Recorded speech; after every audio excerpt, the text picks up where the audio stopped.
Hello student, आज के इस लेक्चर में आपका स्वागत है। आज के इस लेक्चर में हम डिस्कशन करेंगे कॉन्ग्रुएंस मॉडुलो एम रिलेशन।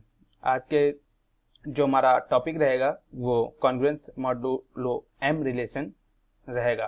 तो स्टार्ट करते हैं। Congruence modulo M relation basically है क्या? देखिए स्टूडेंट, आपने ग्रुप थ्योरी में कई बार एडिशन मॉडुलो और मल्टीप्लिकेशन मॉडुलो और आप इसका नाम 100% कहीं ना कहीं सुना होगा या आपने पढ़ा तो जरूरी होगा, क्योंकि अगर आप इनके क्वेश्चन सॉल्व नहीं करते हैं तो आप ग्रुप का क्वेश्चन को अटेम्प्ट शायद नहीं कर पाएंगे, क्योंकि उसमें कई सारी टेबल्स बनानी पड़ती हैं। वो अंडर मल्टीप्लिकेशन भी हो सकता है, अंडर आपका एडिशन भी हो सकता है। ये सब आप ग्रुप थ्योरी में ग्रुप के रिलेशन में डिस्कशन करेंगे, आपको हम बताएंगे और आप पढ़ भी सकते हैं वहां से। तो आपको वहां से इसको समझने में हेल्प मिलेगी, इसलिए मैंने आपको बताया कि एडिशन मॉडुलो और मल्टीप्लिकेशन मॉडुलो क्या होता है, और उसी से ही एक कहीं ना कहीं आपको रिलेशन मिल जाएगा, कॉन्ग्रुएंस रिलेशन मॉड्यूल एम। ठीक है, तो उससे पहले मैं आपको इसको शुरू करूं, उससे पहले मैं आपको एक एडिशन मॉडुलो का एक हाईलाइटेड आपको बता देता हूं, रिवीजन करवा देता हूं, जिससे आपको रिकॉल हो जाए। तो शुरू करते हैं जैसे एडिशन मॉडुलो के ऊपर। एडिशन मॉडुलो स्टूडेंट क्या होता है? देखिए, एडिशन मॉडुलो में क्या होता था कि किन्हीं दो इंटीजर्स के बीच बात होती थी, और इंटीजर्स में क्या होता था, जैसे मैंने कहा एट प्लस फोर एंड आपका ये हो गया 12 इक्वल टू। अब इसका एडिशन मॉडुलो निकालना है। अब स्टूडेंट आप जानते हैं, देखिए ए प्लस एम बी हमारा क्या होता था, ये जो प्लस एम होता है यही तो हमको क्या बताता है, ये एम जो है यहाँ मॉडुलो को रिप्रेजेंट करता है, और प्लस अगर है तो यहाँ पे एडिशन को रिप्रेजेंट करता है, और उसी से ही हमारा बन जाता है एडिशन मॉडुलो किन्हीं दो इंटीजर्स के बीच। यहाँ पे दो इंटीजर्स हैं, यहाँ ये जरूरी नहीं है कि पॉजिटिव हो या निगेटिव, लेकिन इंटीजर हैं, आप ये सब जानते हैं। तो 8 और 12 को अगर हम ऐड करेंगे तो स्टूडेंट हमको क्या मिलेगा 20, और 20 को अगर 4 से डिवाइड करेंगे तो हमारा रिमाइंडर मिलेगा 0, यानी कि जो रिमाइंडर होता है वो हमारा 0 आ गया। यानी कि दो नंबर को या दो इंटीजर्स को ऐड करते हैं तो जो हमारा रिमाइंडर आता है वही हमारा एडिशन मॉडुलो कहलाता है। यहाँ पर हमारा रिमाइंडर 0 आया तो यहाँ पर हमारा मॉडुलो 0 हो जाएगा, यानी कि ठीक है। अभी मान लीजिए मैंने n+4 उसके बाद 13 ले लिया, तो यहाँ पर आप स्टूडेंट अगर ऐड करेंगे तो 9 + 13 हमारा 22 हो जाएगा, और 22 और प्लस मतलब मल्टीप्लाई डिवाइड बाई 4 करेंगे तो कितना बचेगा, 4 5 जा 20 एंड हमारा रिमाइंडर बचेगा 2। तो इसी तरह हमने कई बार ये क्वेश्चन को सॉल्व किया है। आप आगे आने वाले लेक्चर में इसको पढ़ेंगे एडिशन मॉडुलो को। अगर आपने कहीं से पढ़ रखा है तो आप उसको रिवाइज करिए, जिससे कॉन्ग्रुएंस रिलेशन मॉडुलो को समझने में आपको आसानी होगी। इसी तरीके से हमको मल्टीप्लिकेशन मॉडुलो निकालना पड़ता था। तो जैसे हमने कहा 9 × 3 एंड आपका 3, ठीक है, 9 × 3, ठीक है, ये हमारा जो है इनटू, और ये साथ में जिसको सफिक्स में लगा हुआ है, तो आप इसको क्या पढ़ेंगे, मल्टीप्लिकेशन मॉडुलो अंडर 3। तो 9 3 जा 27 एंड डिवाइडेड बाई 3, तो हमारा हो जाएगा 0 रिमाइंडर। ठीक है, अगर हमने इसको इस तरह लिख दिया 9 × 8 एंड 4, ठीक है, तो 9 8 जा 72, ठीक है, तो 72 और उसको 4 से डिवाइड करेंगे तो हमारा कितना आ जाएगा, ठीक है, 18 आ जाएगा। सॉरी, 18 से डिवाइड करेंगे तो हमारा जो 0 आएगा, रिमाइंडर क्या आएगा, 0, ठीक है, तो हमारा रिमाइंडर 0 आएगा। और इसको अगर 5 से डिवाइड करें, उसी तरह मैं अंडर मल्टीप्लिकेशन की बात कर रहा हूँ, मॉडुलो यहाँ पर 5 है, ठीक है, मॉडुलो m जो है यहाँ पर 5 है, तो 9 8 72, और 72 से 5 को अगर 72 से डिवाइड करना है, सॉरी 72 को 5 से डिवाइड करेंगे तो हमको क्या मिलेगा बताइए, एक तरह आप देख लीजिए, ठीक है, इस तरह। तो इसको हम 5 × 5 हो जाएगा तो हमारा 2 मिलेगा, 5 को 20 हो जाएगा, यानी कि रिमाइंडर हमारा क्या मिला, 2। यही रिमाइंडर जो बचता है वो हम यहाँ पे लिखते हैं, ठीक है। तो यही हमारे हमने आपको बताया होगा या आप पढ़ेंगे एडिशन मॉडुलो, किसी न किसी लेक्चर में हम डिस्कशन करेंगे इसका, ठीक है। तो वो एडिशन मॉडुलो और अंडर मॉडुलो ग्रुप थ्योरी के अंतर्गत आपको मिलेगा। तो 8 + 4 ये 12 क्या हो जाएगा, अगर मैं दो नंबर या इंटीजर्स को ऐड करता हूं, अगर उसका रिमाइंडर हमको जो मिलता है वही हमारा क्या कहलाता है, एडिशन मॉडुलो, ठीक है, अंडर जो भी नंबर होता है, ठीक है। तो अगर 0 आता है तो 0, याद नहीं कि जो रिमाइंडर हमको मिलना चाहिए, जो रिमाइंडर होता है वही हमारा मॉडुलो होता है। अब बात आती है यहाँ पर कॉन्ग्रुएंस क्या होता है। देखिए, कॉन्ग्रुएंस का वर्ड अगर आपको जैसे ही कहीं लिखा हुआ या सुनने को मिले तो उस तुरंत आपके दिमाग में क्लिक होना चाहिए। कॉन्ग्रुएंस मीन्स मतलब इस तरीके का साइन, ठीक है, यानी कि 3 लाइन, या कभी कभी आपको इस तरीके से भी मिल सकता है, ठीक है। कॉन्ग्रुएंट मीन्स मतलब बराबर, एक तरीके से कॉन्ग्रुएंट है कहने मतलब बराबर नहीं लेकिन लगता है, कैसे वो मैं आपको बताने वाला हूँ, ठीक है। जैसे मैंने कहा, पहले मैं आपको एक अलजेब्रिक फॉर्म में बताऊंगा, देन मैं आपको एक एग्जांपल दूंगा, ठीक है। तो स्टार्ट करते हैं पहले में अलजेब्रिक फॉर्म से। देखिए स्टूडेंट, मैंने आपसे कहा कि जब हमारे पास देखिए ये सभी जितने भी कॉन्ग्रुएंस मॉडलों, एडिशन मॉडलों और मल्टीप्लिकेशन मॉडलों की बात हो रही है वो हमेशा हम इंटीजर्स के ऊपर बात करेंगे। ये आप ध्यान रखिए, इंटीजर्स क्या होता है आप सभी को पता है, जिसमें प्लस और माइनस दोनों के साइन के साथ हमारे नंबर कंबाइन होते हैं या दिए हुए तो है। ये आपको बताने की आवश्यकता नहीं, मैंने फिर भी आपको यहाँ पे रिकॉल करने के लिए बता दिया।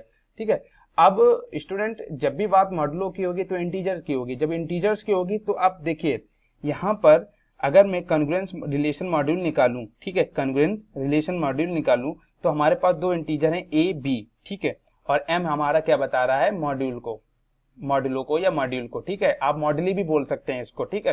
तो ये हमारा क्या है, मॉड्यूल या मॉड्यूली m को रिप्रेजेंट करता है जो कि, और a और b हमारे क्या है, इंटीजर। अब जरा देखिए हमने कहा a कॉन्ग्रुएंट है, ये कॉन्ग्रुएंट का साइन होता है स्टूडेंट, आप हमेशा ध्यान रखिए इसको। और कभी कभी या कहीं पर किसी बुक में 3 लाइन दी होती है, यानी कि इक्वल के ऊपर एक लाइन और मिल जाती है, तो वो कॉन्ग्रुएंस के साइन में रिप्रेजेंट हो जाता है एक तरीके से। तो a कॉन्ग्रुएंस है b, ठीक है, मॉड किसके m के। अब जरा यहाँ पर एक बात, अगर इस कॉन्सेप्ट को समझ गए तो आप पूरा कॉन्ग्रुएंसी को आप समझ जाएंगे, ठीक है। तो देखिए a क्या है, कोई इंटीजर है, ठीक है, a क्या है, कोई इंटीजर है, ध्यान दीजिएगा, और b क्या है, वो भी एक इंटीजर है, m क्या है, वो भी एक इंटीजर है। बट अब जब बट की बात आई है तो उससे पहले देखिए, अगर हम a माइनस बी कर दें, अगर यानी कि एक इंटीजर से दूसरे इंटीजर को घटाकर उसे m से डिवाइड कर दें, m यहाँ पर कोई इंटीजर होगा जो कि मॉडुलो को रिप्रेजेंट करता है, मैंने आपको बताया, ठीक है। तो उसके बाद अगर हमारा जो डिवाइड करने पर कोई जीरो, यानी कि डिवाइड करने पर रिमाइंडर जो हमको जीरो मिलता है, या कोई रिमाइंडर जीरो जरूरी ही नहीं, या जीरो मिलता है या कोई इंटीजर मिलता है, और वो इंटीजर हमेशा मॉडुलो से कम रहेगा, ठीक है, वो इंटीजर हमेशा मॉडुलो से कम रहेगा। ये ध्यान दीजिए कैसे, अभी आपको ये बात थोड़ी कंफ्यूजन क्रिएट कर रही होगी, ठीक है, लेकिन आप समझते रहिए, मैं आपको क्लियर कर दूंगा। देखिए a माइनस बी से अगर हम घटाएंगे तो अगर हम उसको m से डिवाइड कर दें तो हमारा अगर जो रिमाइंडर आता है वो अगर जीरो आए या कोई रिमाइंडर आए, वो नंबर भी हो सकता है 1 2 3 4, और वो हमेशा m से कम रहेगा, ये बात ध्यान रखिए, यानी कि हम जिससे डिवाइड कर रहे हैं वो हमेशा m से कम रहेगा। रिमाइंडर हमेशा वैसे भी डिविजर से कम रहता है, ये बात आपको पता ही होनी चाहिए, ठीक है।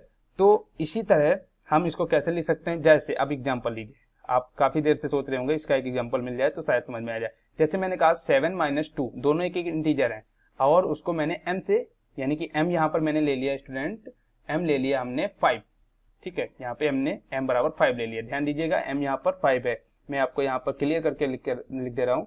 तो m हमारा यहाँ हो जाएगा 5, और अब हमने कहा 7 माइनस 2, 7 यहाँ पर a को रिप्रेजेंट कर रहा है, 2 यहाँ पर b को रिप्रेजेंट कर रहा है, और m जो है 5 को रिप्रेजेंट करता है। मैंने कहा 7 में से 2 घटाया, कितना बचा 5, 5 डिवाइडेड, ये बेटा डिवाइड का साइन है, ठीक है, ध्यान दीजिएगा। तो 5 डिवाइडेड बाई 5, तो इसका रिमाइंडर क्या मिलेगा, 100% जीरो मिलेगा, ठीक है। तो हमको क्या मिला, जीरो, और इसको ही हम लिख सकते हैं। तो ये किसके कॉन्ग्रुएंट हो गया, यहाँ पर क्या है, a, मैंने कहा था इस वाले फॉर्म को हमेशा ध्यान रखना, ठीक है, इस वाले फॉर्म को स्टूडेंट, ठीक है। तो अब ये a क्या है, 7, तो 7 को हम ऐसे लिख सकते हैं, ठीक है, कॉन्ग्रुएंसी का साइन लगाएंगे इसको देखते हुए, ध्यान दीजिए इसको देखते हुए, और b क्या है, 2 है, और मॉड क्या है, मॉड 5 है, ठीक है।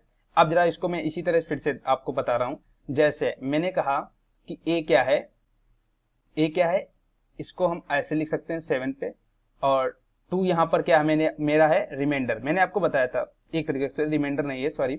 अब इसको मैंने हटाया तो जीरो आ गया, अब इसको मैंने कुछ इस तरीके की फॉर्म को जनरेट कर लिया, ठीक है। अब इसी एंगल को मैं इसी क्वेश्चन को या इसी इक्वेशन को मैं दूसरे तरीके से भी बता सकता हूँ, कैसे, जरा देखिए। जब मैंने 7 माइनस 2 किया तो उसका हमेशा रिमाइंडर जीरो आएगा, ये ध्यान रखिए। अगर मैं कह दूं कि जब ये देखिए स्टूडेंट, मॉड जो होता है वो हमेशा डिवीजर होता है, यानी कि डिवाइड करने का नंबर बताता है, जैसे कि हमें 5 से डिवाइड करना है, 6 से डिवाइड करना है, मॉड में जो हमारे साथ लिखा होता है वो हमेशा डिवाइड करने का नंबर लिखा होता है, ध्यान दीजिएगा, ठीक है। तो 5 से अगर हम 7 को डिवाइड करेंगे तो हमारा रिमाइंडर क्या आएगा स्टूडेंट, सिंपल सी बात है, 2 आएगा, और जो 2 होता है वो हमेशा यहाँ लिखा जाता है। यानी कि अगर आप इस फॉर्म में लिखेंगे, इस फॉर्म में a कॉन्ग्रुएंस है b मॉड m के, तो जो हमारा v होता है वो हमेशा रिमाइंडर होता है, समझ रहे ना। एक मैं क्लियर करके आपको यहाँ पे लिख के दे रहा हूँ, जैसे मैंने कहा a कॉन्ग्रुएंस है b मॉड m, तो यहाँ पर मॉड एम सॉरी, ठीक है। तो ए जो होता है और बी क्या होता है, ए बी जो होता है रिमाइंडर होता है, ए क्या होता है कोई इंटीजर होता है, ध्यान दीजिएगा इंटीजर होता है, वो इंटीजर माइनस में भी हो सकता है, ध्यान दीजिए। और जो मॉड एम होता है वो क्या होता है, डिवीजर होता है, यानी कि डिवाइजर होता है एक तरीके से, मतलब डिवाइड किया जाता है उस नंबर को, किससे, इंटीजर को, और वो जो आता है वो डिवीजर आता है, वो सॉरी वो रिमाइंडर आता है बी के फॉर्म में। जैसे मैंने लिख लिया 8, ए बराबर 8 है मान लीजिए, बी बराबर हमारा आपका बी बराबर हमारा है समझ लीजिए 2 है, और जो एम है वो स्टूडेंट हमारा है 3। आप जरा देखिए, मैंने कहा ये रिमाइंडर है, इसको कैसे लिखोगे, एम एम क्या है, डिवाइड करता है, तो 3, ठीक है, डिवाइड कर दिया 3 से, किसको, ए को, यानी कि इसको, यानी मैं इसको इस तरह लिख सकता हूँ इसकी फॉर्म में 2 मॉड 3, ठीक है ना। तो 2 को अगर मैं सॉरी 3 है, सॉरी हाँ 3 है, तो मॉड को 3 से, मॉड को 8 से, यानी कि मॉड 3 हमारा 3 है, ठीक है, यानी कि डिवीजर 3 है, और 8 हमारा ये है, तो 3 2 जा 6, और माइनस करेंगे तो 2 आ जाएगा, और 2 हमारा रिमाइंडर हो जाएगा, वही रिमाइंडर हमारा यहाँ चला आता है, ठीक है, जो यहाँ चला जाता है, इसको रिप्रेजेंट कैसे करते हैं, और यहाँ पर 3, इसको पढ़ने में बहुत स्टूडेंट को कंफ्यूजन होती है, वो मैं समझाना चाह रहा हूँ कि हमेशा अगर इस फॉर्म में अगर हमको मिले तो इसमें जो बीच वाला टर्म होता है, यानी कि कॉन्ग्रुएंसी होता है, वो हमारा रिमाइंडर होता है, और ये हमारा इंटीजर होता है। और कॉन्ग्रुएंस कैसे हो जाता है वो भी मैं आपको बताना चाह रहा हूँ। देखिए ये हमारा डिवाइड होता है, तो ये कॉन्ग्रुएंट ही तो हो गया एक तरीके से। आपने शेषफल प्रमेय पढ़ी होगी, बहुत छोटी सी रिमाइंडर थ्योरम, बहुत इंपॉर्टेंट थी, हाई स्कूल वगैरह लेवल पर आपने पढ़ी होगी, तो आपको पता होगा कि देखिए 3 दूनी 6 प्लस 2, अगर 3 दूनी 6 यानी कि देख रहे 3 2 जा 6 एंड प्लस 2 रिमाइंडर को ऐड कर देंगे, वो एक तरीके से इक्वल हो जाता है उसके, ठीक है ना। तो ये हमारा इस तरीके से रिप्रेजेंट हो जाता है। अगर मैं कह दूं इसमें से इसको घटा दूं, यानी कि 8 माइनस 2, ठीक है, डिवाइडेड बाई 3, अगर इस फॉर्म, ये दूसरी फॉर्म है, वो दूसरी फॉर्म है, ये वाली दूसरी फॉर्म है, ये दूसरी फॉर्म है, लेकिन दोनों का मतलब एक ही है। तो 8 में से 2 घटाया 6, और इसको अगर हम डिवाइड करेंगे तो देन हमारे पास हमेशा रिमाइंडर 0 आएगा। और देखिए इस वाली फॉर्म से अगर मैं चलूंगा तो इसका जो रिमाइंडर होगा स्टूडेंट एम से हमेशा लेस देन होगा, ये मैंने आपको पहले भी बताया, ठीक है। तो ये ध्यान रखिए, और रिमाइंडर वैसे भी डिवाइजर से कम ही होता है। अब मैं एक बात बताना चाह रहा हूं आपको कि इसका क्वेश्चन कैसे आएगा और इसको कैसे सॉल्व करेंगे, लेकिन उससे पहले आपको रिलेशन को समझना पड़ेगा कि कॉन्ग्रुएंस जो है एक इक्विवेलेंस रिलेशन भी है। कैसे है जरा देखिए। रिफ्लेक्सिव रिलेशन में 3 कंडीशंस होती हैं, आप सबको पता है कि रिफ्लेक्सिव, सिमेट्रिक एंड ट्रांजिटिव। तो हम रिफ्लेक्सिव को सॉल्व करेंगे पहला पार्ट। रिफ्लेक्सिव का मतलब क्या होता है कि कोई हमारा एक टर्म है वो खुद से मतलब वही रिलेशन बनाए, जैसे ए कॉन्ग्रुएंस है ए मॉड एन का, मैंने बताया था ए यहाँ पर क्या होगा, कोई रिमाइंडर होगा, और ये ए जो इंटीजर को रिप्रेजेंट करेगा, और ये मॉड एम है स्टूडेंट, और जो कि मॉड एम डिवीजर को है। अगर मैंने कहा ए में से ए घटा दिया तो हमारे पास 0 बचा, और किसी भी नंबर को अगर हम 0 से डिवाइड करेंगे तो वो हमारा 0 आता है। आप सबको पता है कि कोई भी नंबर अगर हम 0 से अगर डिवाइड करें तो हमेशा 0 आएगा, ठीक है। तो इसका मतलब क्या हुआ, जो वो 0 आएगा वो भी तो एक तरीके से कहीं ना कहीं नंबर है, इंटीजर, ठीक है ना। तो यानी कि ए कॉन्ग्रुएंस हो गया ए के, ठीक है, यानी कि ये भी एक तरीके से उसका रिमाइंडर 0 आया, ठीक है, इसका रिमाइंडर 0 आया, और ये मॉड एम है, ठीक है। तो ये इस तरीके से पहली कंडीशन रिफ्लेक्सिव को सेटिस्फाई करता है। नाउ अब बात करते हैं सिमेट्रिक। सिमेट्रिक के लिए हमको 2 बातें चाहिए, ए कॉन्ग्रुएंस है बी के मॉड एम मॉडुलो एम, और बी कॉन्ग्रुएंस है ए के, समझ रहे ना। ये तो आपने कई बार पढ़ा होगा कि ए बी के बराबर है तो बी ए के बराबर होना चाहिए, तो दोनों को मैं प्रूव करूंगा। देखिए मैं पहली कंडीशन, मैंने आपको 2 फॉर्म बताई, पहली फॉर्म कौन सी थी, पहली फॉर्म आपको a minus B divided by M थी, ये एक पहली फॉर्म होती है। फॉर्म तो इसकी कई सारी हैं, लेकिन मैं जनरली आपको यहाँ पे नाम दिए दे रहा हूँ कि ये पहली फॉर्म है, और दूसरी फॉर्म जो होगी वो कुछ इस तरीके से होगी। कौन सी, मैंने आपको अभी बताया था, a कॉन्ग्रुएंस है b मॉडुलो m, ठीक है, उसको ब्रैकेट में लिख देते हैं, तो ये दूसरी फॉर्म है। तो यहाँ पर हम दूसरी फॉर्म का यूज करेंगे, तो इसको मैं कुछ इस तरह ले सकता हूँ, ठीक है। अब मैं a माइनस बी कर दूं, यानी कि a से b को घटा दूं तो उसका रिमाइंडर हमेशा 0 होना चाहिए, ये भी आपको पता होना चाहिए। तो इसको मैंने घटाया, और जो वो रिमाइंडर आएगा वो होगा तो इंटीजर के अंदर ही है, ठीक है। तो जरा देखिए m a माइनस बी कर दिया, ठीक है, तो a माइनस बी ये किसके बराबर हो जाएगा, m मतलब क्या है, डिवीजर, और वो p क्या है, p इंटीजर है, तो आप इसको इस तरह ले सकते हैं, ठीक है, समझ में आ रहा है। अब आगे बढ़ते हैं, देखिए अब क्या है, b माइनस ए, अभी a माइनस बी किया था, b माइनस ए, जब b माइनस ए किया तो माइनस से साइन मतलब लगा के b माइनस ए कर दिया, यानी कि माइनस से डिवाइड कर दिया दोनों पक्षों में, तो ये हमारा माइनस p है। माइनस खुद में जैसे +1 एक इंटीजर है तो -1 भी एक इंटीजर है ना, तो इसी तरह ये भी q हमने मान लिया, और ये किस में सब बिलोंग कर रहे हैं, z में, यानी कि इंटीजर में।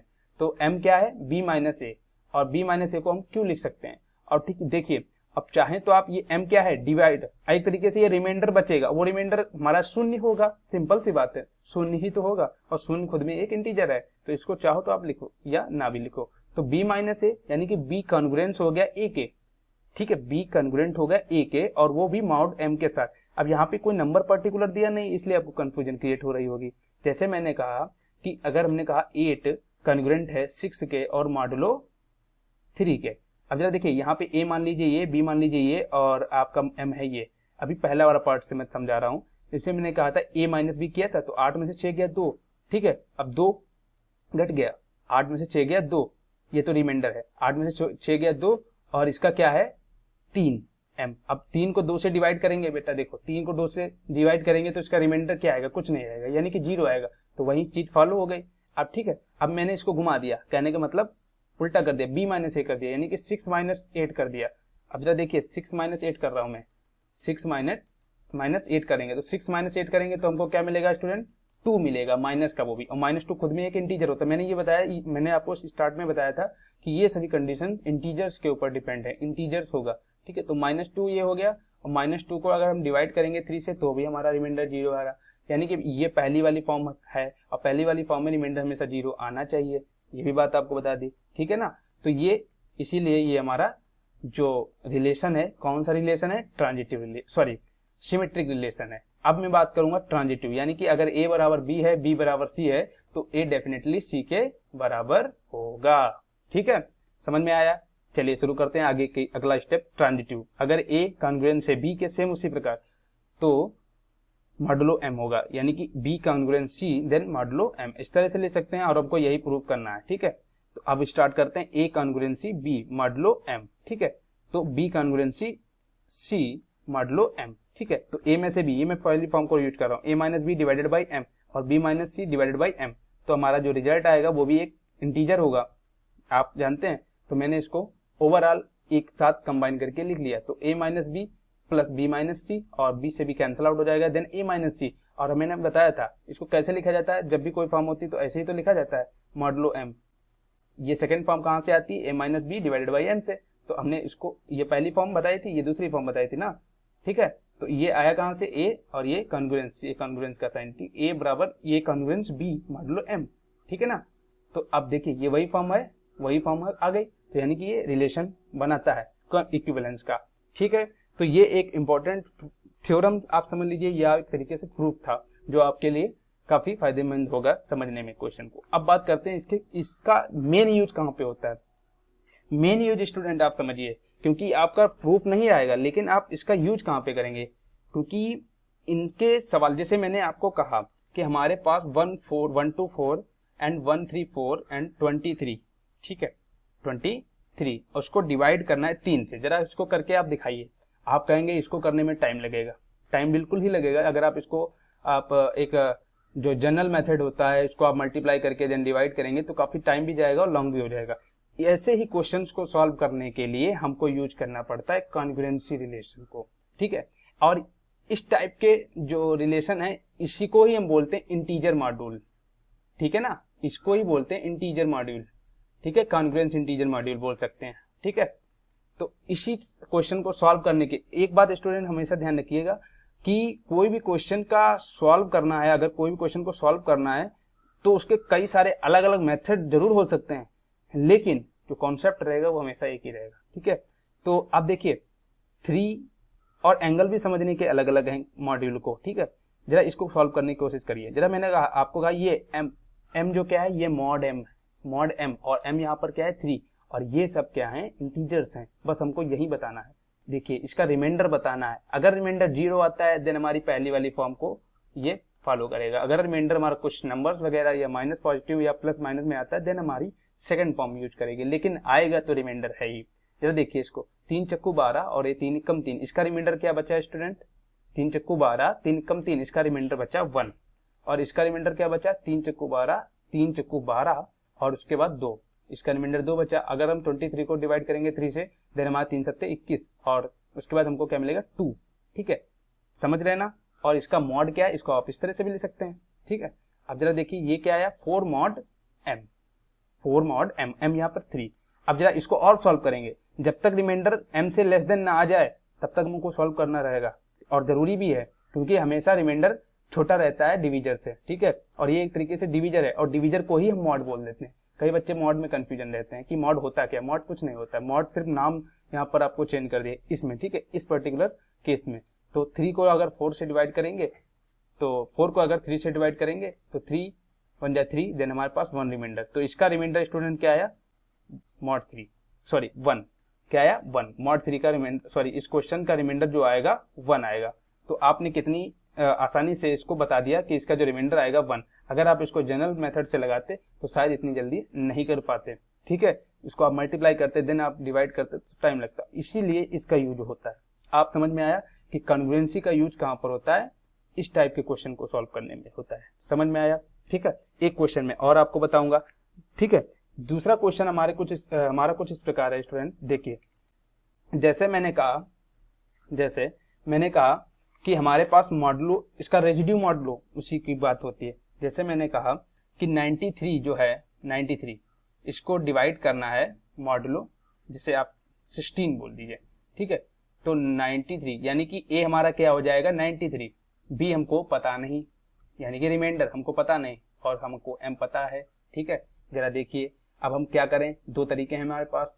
पहली बात, अगर मैं 90, आपको रिमाइंडर तो पता नहीं जो हम शून्य ले आए, ठीक है, तो क्या करेंगे 16 से 93 को डिवाइड कर देंगे, यानी कि 93 को 16 से डिवाइड कर देंगे। तो 16 5 जा आपका कितना होता है 80। समझ में आया, ठीक है। कितना बचा 13, ठीक है। 13 हमारा क्या रिमाइंडर, ठीक है। उसको ही अगर हम मॉडुलो के फॉर्म में लिखेंगे तो क्या आ जाएगा मॉड 16, और इधर हमारा क्या आएगा 93। अब जरा देखिए, मैं एक दूसरा प्रूफ इसी में वेरीफाई करने वाला हूं। मैंने कहा था कि a minus B divided by m करेंगे तो हमारा रिमाइंडर हमेशा शून्य आएगा, और ये हमारा a है। अब हमको b भी पता चल गया है, रिमाइंडर हमारा 13 और m तो है ही। अब 93 माइनस 13 करोगे तो हमको 18 मिल जाएगा, और इसको डिवाइड कर दीजिएगा 16 से तो हमको 5, वो हमारा 5 क्या है क्वोशिएंट, उससे मतलब नहीं, तो हमारा जो रिमाइंडर मिलेगा वो क्या, वो शून्य मिलेगा, और ये वेरीफाई भी हो गया। तो आपने देखा कि ऐसे क्वेश्चन को सॉल्व करने के लिए, यानी कि इसकी फॉर्म को बताने के लिए हम इस टाइप से करते हैं क्वेश्चन को सॉल्व, ठीक है। 13 क्या होगा रिमाइंडर। तो मैंने आपको बताया कि इसमें कुछ नहीं होता है, बस आपको कॉन्सेप्ट क्लियर होना चाहिए, ठीक है। ऐसे कई सारे क्वेश्चन आप बुक की सहायता से सॉल्व करिए, क्योंकि ऐसे क्वेश्चन को कई सारे कंपटीशन में पूछा जाता है, ठीक है। तो कॉम्पिटिटिव एग्जाम के पॉइंट ऑफ व्यू से बहुत ही इंपॉर्टेंट है, और साथ ही साथ आपको यूनिवर्सिटी एग्जाम में ये क्वेश्चन देखने को मिलेंगे। ये कॉन्ग्रुएंसी का साइन हमेशा स्टूडेंट ध्यान दीजिएगा, ठीक है। कई सारे स्टूडेंट तो ही बार बुला देते हैं इक्वल का साइन लगा के और छोड़ देते हैं, तो हमारा वहां पे गलत माना जाएगा। तो इस तरीके से क्वेश्चन को आप इस तरह से सॉल्व करेंगे। उम्मीद है आपको इस लेक्चर में बेसिक जानकारी मिली होगी। ये वीडियो जो था बेसिक कॉन्सेप्ट के ऊपर था, इससे कई सारे थ्योरम्स भी क्रिएट होती हैं। फॉर्मेट लिटिल थ्योरम के बारे में आपने सुना होगा, आप प्रूफ थ्योरी में उसको डिटेल में जानेंगे, और इससे एडिशन मॉडुलो और मल्टीप्लिकेशन मॉडुलो को टेबल में बनाने में भी सहायता मिलती है कहीं ना कहीं। तो ऐसे क्वेश्चन को सॉल्व करिए और डिटेल में उसको समझने की कोशिश करिए अपने बुक के माध्यम से। मिलेंगे अपने नेक्स्ट लेक्चर में, तब तक के लिए धन्यवाद।